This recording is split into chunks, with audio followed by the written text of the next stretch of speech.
ચલાલામાં ગાયત્રી સંસ્કાર વિદ્યાલય અને નગરપાલિકાના સંયુક્ત ઉપક્રમે તિરંગા યાત્રાનું આયોજન। ચલાલા ખાતે ભવ્ય તિરંગા યાત્રાનું આયોજન કરવામાં આવ્યું હતું। ગાયત્રી સંસ્કાર વિદ્યાલય અને નગરપાલિકાના સંયુક્ત ઉપક્રમે યોજાયેલી આ તિરંગા યાત્રામાં જિલ્લા પંચાયત ઉપપ્રમુખ મહાવીર બાપુ, ગાયત્રી સંસ્કાર ધામના વડા પૂજ્ય ડોક્ટર રતિદાદા, નગરપાલિકા પ્રમુખ જયરાજભાઈ વાળા અને નગરપાલિકા સદસ્યો, ખરીદ વેચાણ સંઘના પ્રમુખ જયંતિભાઈ પાનસુરિયા, બાલાબાપુ દેવ મુરારી, પાલિકા પૂર્વ પ્રમુખ હિંમતભાઈ ડોંગા, ચેમ્બર ઓફ કોમર્સના પ્રમુખ મહેન્દ્રભાઈ સાદરાણી, બગસરા પ્રભારી પ્રકાશભાઈ કારિયા તેમજ વેપારીઓ મોટી સંખ્યામાં નાગરિકો, વિદ્યાર્થીઓ અને વિવિધ ક્ષેત્રના આગેવાનોએ ઉત્સાહભેર ભાગ લીધો હતો। દેશભક્તિના રંગે રંગાયેલી આ યાત્રા દરમિયાન હાથમાં તિરંગા લઈને વિદ્યાર્થીઓએ ભારત માતાના જયઘોષ સાથે સમગ્ર વાતાવરણને દેશ પ્રેમમય બનાવી દીધું હતું।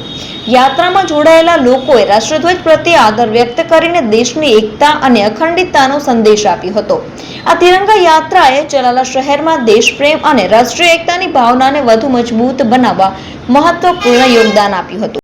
15મી ઓગસ્ટ એટલે 80મો સ્વતંત્રતા દિવસ, એની પૂર્વ સંધ્યા એટલે આજે 13 તારીખ 13 ઓગસ્ટના દિવસે માં ગાયત્રીના આશીર્વાદ લઈને ગાયત્રી સંસ્કાર ધામથી ચલાલા નગરપાલિકા, ચલાલા શહેર ભાજપ અને શ્રી ગાયત્રી સંસ્કાર ધામના સંયુક્ત ઉપક્રમે તિરંગા યાત્રાનું ભવ્યથી ભવ્ય આપ જોઈ રહ્યા છો આયોજન કરવામાં આવ્યું। આને લીલી ઝંડી આપીને પૂજ્ય મહાવીર બાપુ તેમજ પૂજ્ય રતિદાદા દ્વારા પ્રસ્થાન કરવામાં આવ્યું। માં ગાયત્રીના ચરણોમાં દીપ પ્રગટાવી આજે જ્યારે આ રેલીનું પ્રસ્થાન કરવામાં આવ્યું છે, એમાં ચલાલા શહેરના સૌ વેપારી મિત્રો, રાજકીય સામાજિક આગેવાનો, યુવાન દોસ્તો મોટી સંખ્યામાં જોડાયા અને આપ જોઈ રહ્યા છો કે ભારતનું ભવિષ્ય છે।